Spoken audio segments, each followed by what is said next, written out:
now it's 25 years later. You're the overnight guy on 66 WFAN. How did this job come about for you? Oh, well, my agent sent them a videotape. A videotape, not an audio tape. Important for a radio station, I guess. Well, I think I was their last hire. I think I was the very last hire.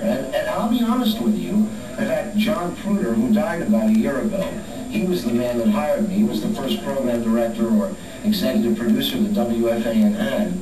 And I think if it hadn't been for the begging of my agent and yours truly, I'm being honest with you now, I don't think he would have hired me. And I got news for you. If I'm going to start off with a 24-hour radio station doing all sports, something new, like inventing the wheel all over again, I don't know if I would have hired a guy from California. I don't know if I would have hired a guy from 3,000 miles away from home. Had you been in New York before? I remember you filling in for Jack Spector when he used to do Sports Night on WFAN. No, that was a two-night audition. Dave Sims and I were given on-air auditions at WNBC, and this was after he had been fired. So they were looking, and Brian Gumbel, who I worked with in Los Angeles, doing TV work, Brian Gumbel had told Jonathan Hayes at the time, the WNBC program director, about my talk show that I had done in Los Angeles. And it was fun and somewhat entertaining and successful and so forth, and maybe Summers might work well at WNBC. So I came out on my own money, by the way. They weren't going to pay my way, but I decided it would be worth it for me. I mean, to maybe get a chance to work in New York and work at WNBC. So I paid my own way. They put me up in a hotel room for a couple of days, so I didn't have to pay. And it wasn't like the Ritz Motel. No, it was a Motel 6 in Hackney. It was on Route 202. And wait a minute, that sounds like a commercial.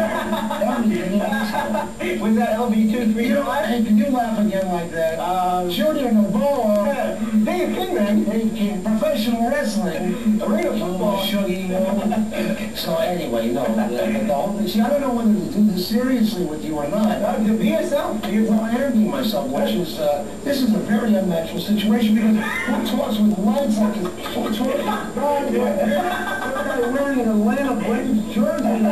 What this is a natural kind of setting? Look, there's microphones in the plants. What is this? I'm like sweating, I'm hot. Everything. The whole thing already. You know, I like your life. You like this is sharp.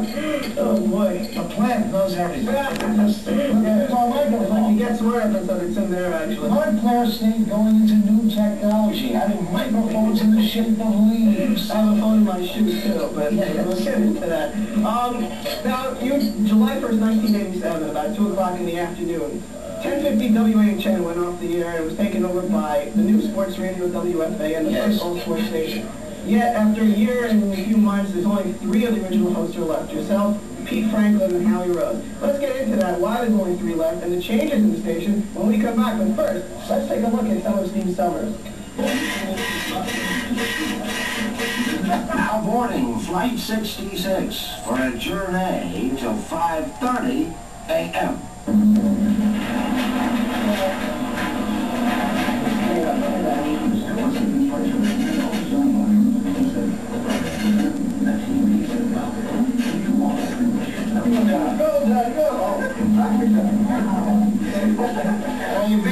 We're on, as if you didn't know. Sports Radio 66, WFAN New York City at 2:48 on a Wednesday morning, and we get to you with everything else. But first, by the way, Bravo, personal message. We go to Denver, Colorado, and say good morning to Lester Connor.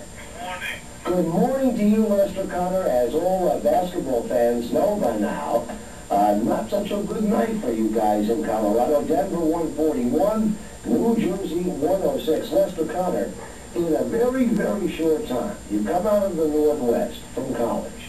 You go to the Warriors, you go to Houston, and now you're in New Jersey.